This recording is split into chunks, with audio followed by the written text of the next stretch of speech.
Bismillahirrahmanirrahim. Assalamualaikum warahmatullahi wabarakatuh. Selamat datang di kelas matematika bersama Ustazah Heni dalam materi hubungan antar dua himpunan.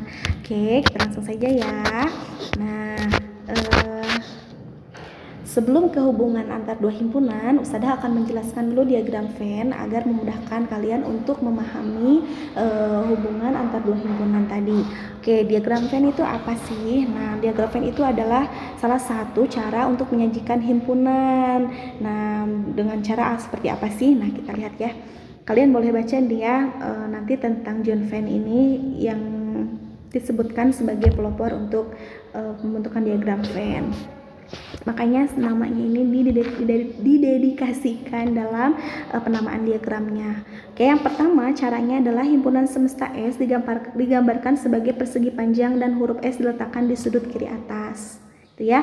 Jadi nanti ada persegi panjang, itu merupakan penggambaran dari si himpunan semestanya. Kemudian nanti ada tanda S di sudut kiri atas. Kemudian yang B, setiap himpunan yang ada dalam himpunan semesta ditunjukkan oleh kurva tertutup sederhana atau bisa disebutkan lingkaran ya, lingkaran atau elips gitu. Kemudian yang C-nya, setiap anggota himpunan ditunjukkan dengan titik ya. Setiap anggota himpunan ditunjukkan dengan titik. Bila anggota suatu himpunan mempunyai banyak anggota, maka anggota-anggotanya tidak perlu dituliskan gitu ya. Jadi kalau anggotanya banyak banget, gak usah dituliskan semua gitu. Nah, seperti apa sih Ustazah diagram Venn? Oke, kita lihat ya. Nah, di sini amati dulu. Ada himpunan S atau himpunan semesta dengan anggotanya 1 sampai dengan 9. Kemudian ada himpunan A, anggotanya 1, 2, dan 3. Himpunan B ada 4, 5, dan 6 gitu ya. Jadi, selain himpunan S, ada dua himpunan yang lain, yaitu himpunan A dan himpunan B. Saya ingatkan lagi bahwa himpunan semesta itu merupakan himpunan yang anggota-anggotanya memuat seluruh anggota-anggota himpunan yang sedang dibicarakan. Nah, himpunan yang sedang dibicarakan itu adalah himpunan A dan himpunan B. Maka anggota A dan anggota B itu harus ada di himpunan S. Kalau nggak ada, dia nggak bisa jadi himpunan semesta, begitu ya. Oke, kita kembali lagi di diagram Venn. Bagaimana cara menggambarkan diagram Venn? Yang pertama, ada persegi panjang sebagai penggambaran dia himpunan semesta. Kemudian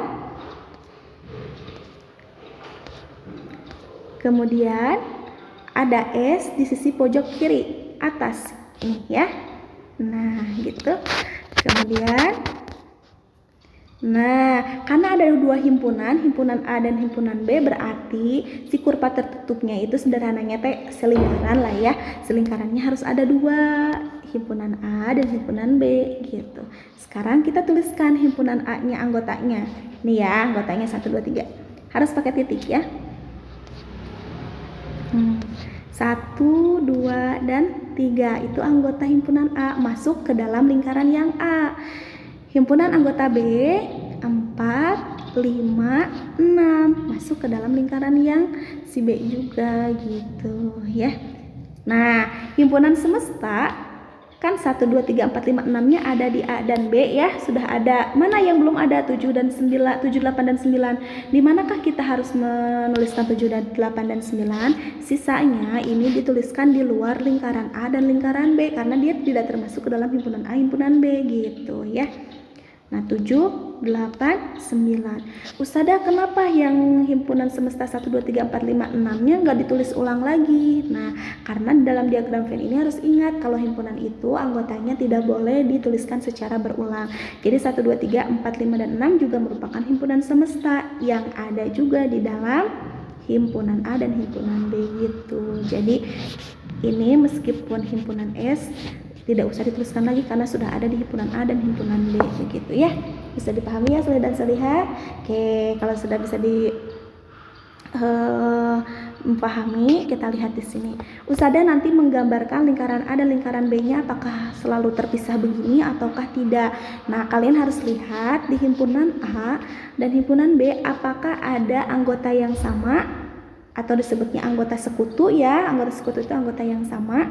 Tidak ada kan, nggak ada yang sama. Ini anggotanya 1, 2, 3, ini anggotanya 4, 5, 6. Ternyata tidak ada anggota yang sama. Kalau tidak ada anggota yang sama berarti menggambar si lingkarannya itu mesti terpisah. Nah, kalau ada yang sama kayak gimana? Kita lihat contoh berikutnya ya. Nah, kita lihat di sini ada diagram Venn dengan himpunan semestanya dari 1 sampai dengan 9, kemudian himpunan A-nya 1, 2, 3 dan 4, himpunan B-nya itu 4, 5, 6 dan 7. Nah, kita lihat lagi adakah di himpunan A dan himpunan B yang anggotanya sama? Coba dicermati. Ada ya. Nah, betul, anggota 4. Di A ada, di B pun ada. Jadi bagaimana kita harus menggambarkan diagram Venn-nya? Oke, yang pertama seperti biasa harus membuat persegi panjang dulu, kemudian S di pojok kiri atas. Nah, karena himpunan A dan himpunan B-nya itu memiliki anggota yang sama atau anggota sekutu, maka harus bertautan seperti ini si lingkarannya ya. Nah, si anggota yang sama yang 4 ini disimpan di mana? Di sini di tengah-tengah ya. Nah, di situ. Kemudian, nah, anggotanya yang akan 4-nya sudah ada kan, disimpan di tengah-tengah. Nah, tinggal 1, 2 dan 3. Disimpannya di mana? Disimpannya ada di, nah, gitu ya, 1, 2 dan 3. Kemudian yang B 4-nya sudah, tinggal 5, 6 dan 7-nya. 6, 7 gitu ya. Seperti biasa, himpunan S ada nggak yang anggotanya belum tertuliskan? Kalau nggak ada, kalau ada berarti dituliskan di luar lingkaran. 8 dan 9 belum tertuliskan, gitu ya. Gampang kan? Gampang banget ya. Jadi anggota yang sama antara A dan B disimpannya di tengah-tengah sini. Kemudian sisanya yang A disimpannya ya yang di daerah sini. Kemudian yang B juga sisanya di sini. Yang himpunan S yang nggak masuk ke A dan ke B berarti simpan di luar gitu ya. Kita lihat lagi yang ketiga. Nah, yang ketiga kita cek dulu apakah ada anggota A dan B yang sama. 1, 2 dan 3 ini 1 ada, 2 juga ada, 3 juga ada. Wah, ternyata semua anggota A itu ada di B. Jadi gimana ya cara menggambarkan diagram Venn-nya? Nah, ini A. Nah, seperti ini cara menggambarkannya. Kenapa? Karena semua anggota A ada di B ya. Semua anggota A ada di B. Maka artinya selingkaran A itu ada dalam lingkaran B. Gitu, ada di dalam lingkaran B. Kita tinggal tuliskan anggota A 1, 2 dan 3. Kemudian yang B 1, 2 dan 3-nya udah ada di dalam A-nya. Tinggal 4, 5, 6-nya yang dituliskan. Nah, himpunan semestanya sekarang yang belum tertuliskan anggotanya 7, 8 dan 9 gitu. Gampang kan? Insya Allah gampang ya. Oke, sekarang kita lihat contoh yang berikutnya. Di diagram Venn ada himpunan S 1 sampai dengan 9, himpunan A-nya kita cek dengan himpunan B-nya, anggota yang samanya 1, 1, 2, 2, 3, 3, 4, 4. Loh, ternyata ini sama semua anggotanya ya. Jadi gimana nih cara menggambarkannya? Oke, kita lihat. Nah, ini himpunan A. Oke, kemudian nah himpunan B-nya begitu cara menggambarkannya. Kenapa? Karena himpunan A dan himpunan B anggotanya semuanya sama. 1, 2, 3 dan 4, B-nya juga 1, 2, 3 dan 4 gitu. Jadi menggambarkannya mereka ya lingkarannya begitu bertumpuk ya. Kita tuliskan anggota-anggotanya gitu. Sisanya yang himpunan semesta yang belum tertuliskan gitu, ada di luar. Di luarnya boleh nggak usah di bawah sini, boleh menyebar, yang penting di luar lingkaran gitu. Bisa dipahami ya? Bisa ya, insya Allah. Tadi kalau misalkan nggak ada yang sama anggota himpunan A dan himpunan B-nya berarti si lingkarannya itu terpisah ya. Kalau ada yang sama berarti bertautan. Kalau ternyata si himpunan A-nya semuanya sama berarti himpunan A ada dalam himpunan B. Kalau sama semua berarti sama dengan ini. Oke, kita sekarang langsung ke hubungan antar dua himpunan. Yang pertama ada himpunan saling lepas, himpunan tak saling lepas, himpunan bagian, himpunan kuasa, himpunan yang sama, yang terakhir himpunan yang ekuivalen. Nah, gimana sih himpunan saling lepas itu? Cekidot.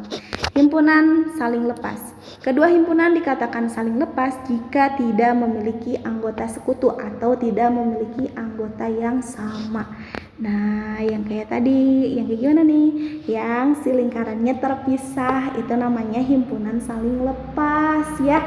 Gitu, karena nggak ada kesamaan, nggak ada kesamaan karena tidak ada yang sama si anggotanya atau tidak ada anggota sekutu. Anggota sekutu itu artinya nggak ada yang sama anggotanya. Yang kedua, himpunan tak saling lepas. Dua himpunan itu dikatakan tidak saling lepas jika ada anggota sekutu, anggota yang dipunyai bersama oleh A dan B, ada anggota A yang bukan anggota B, ada anggota B yang bukan anggota A. Ayo, pusing nggak? Ya, kita lihat aja deh contohnya. Nah, artinya di sini ada anggota sekutu yang dipunyai bersama oleh A dan B, tapi tidak semuanya. Nah, itu namanya himpunan tak saling lepas gitu ya. Nah, jadi ada hanya beberapa yang samanya. Misalkan nggak semua anggota A sama dengan anggota B. Nah, itu bukan himpunan tak saling lepas ya. Nah, himpunan tak saling lepas itu ada beberapa anggota yang sama gitu. Makanya poin ini dan poin itu maksudnya kayak gitu ya. Oke. Berikutnya ada himpunan bagian. Himpunan bagian atau subset adalah himpunan yang semua anggotanya terdapat di dalam himpunan lainnya. Himpunan bagian dilambangkannya seperti ini, kemudian dituliskannya A, himpunan bagian dari B. Jadi kalau begini berarti artinya dibacanya A, himpunan bagian dari B. Oke, seperti apa contohnya? Nah, yang tadi, ketika semua anggota A itu ada di dalam B, nah, berarti dituliskannya gitu kan, A-nya ada di dalam B. Berarti A itu merupakan himpunan bagian dari B. Nah, dituliskannya begini. A himpunan bagian dari B seperti ini ya. Gitu. Gimana kalau misalkan yang di dalam lingkaran itu B-nya bukan A, misalkan B di dalam, A-nya yang di luar. Berarti tuliskannya B himpunan bagian dari A gitu ya, dituliskannya. Gitu. Tapi karena ini A yang di dalam, berarti tuliskannya seperti ini. Dapat dipahami ya himpunan bagian? Oke, next. Ada himpunan kuasa. Himpunan kuasa adalah himpunan yang seluruh anggotanya merupakan kumpulan dari himpunan-himpunan bagian. Nah, kalau tadi si A-nya dinamakan dengan himpunan kuasa, nah si B-nya yang yang di dalamnya ada himpunan A, makanya si B-nya ini disebut dengan himpunan kuasa.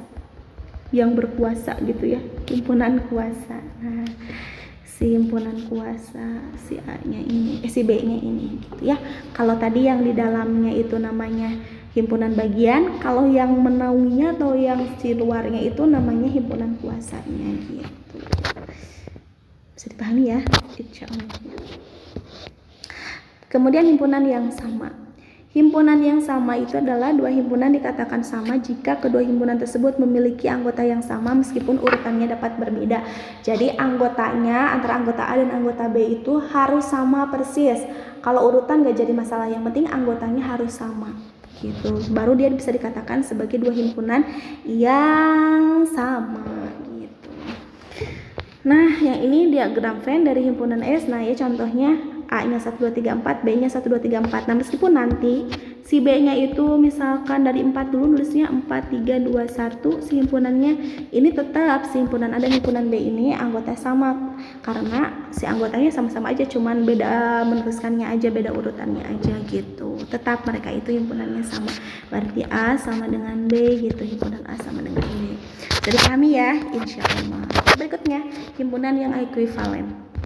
Jadi kalau himpunan sama tadi harus anggota-anggotanya sama, otomatis jumlahnya juga harus sama.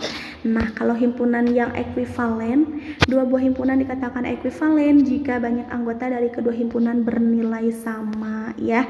Jadi bernilai sama itu kalau banyak anggotanya itu sama. Nah, menuliskan banyak anggota itu dengan cara NA sama dengan, nah NA itu ini berapa banyak anggotanya? 1, 2, 3, ada 3 anggotanya. NB berapa anggotanya? 1, 2, 3, juga ada 3 si NB. Nah, berarti A itu ekuivalen dengan B gitu ya, senilai dengan si B gitu ya. Nah, kita lihat lagi contoh berikutnya.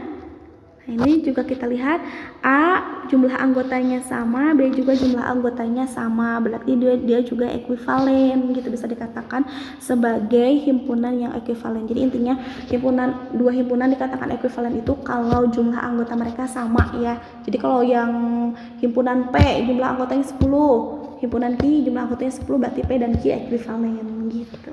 Bisa dipahami ya? Insya Allah bisa dipahami. Sudah, hanya itu saja pembahasan kita hari ini. Terima kasih ya untuk segala perhatiannya, solih dan solihah. Sampai bertemu lagi di pembahasan berikutnya. Thank you for your attention. See you next video. Assalamualaikum warahmatullahi wabarakatuh.